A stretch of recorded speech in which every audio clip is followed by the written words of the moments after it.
According to the study's author, why does food waste exacerbate the climate crisis?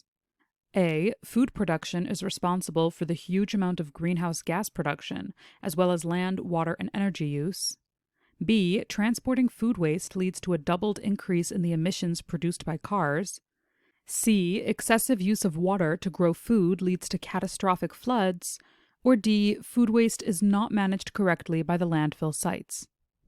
The text tells us that producing food uses a huge amount of land, water, and energy, so wasted food significantly impacts climate change. In addition, we can see that food waste counts for 10% of all greenhouse gas emissions. Based on this, it would seem that our answer is A. Food production is responsible for the huge amount of greenhouse gas production, as well as land, water, and energy use. Let's take a look at our other choices just to be sure. B. Transporting food waste leads to a doubled increase in the emissions produced by cars. This concept is mentioned in the text, but not in the way this choice suggests.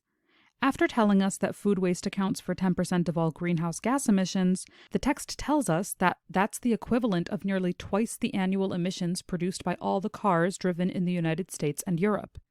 This fact is made as a comparison and to give us an idea of how much of a problem this is, but not to tell us that food waste leads to an increase in emissions produced by cars.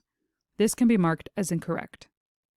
Neither C, excessive use of water to grow foods leads to catastrophic floods, nor D, food waste is not managed correctly at the landfill sites, are even mentioned in the text and can be marked off. We can now head back and mark our original answer, choice A, as our final answer.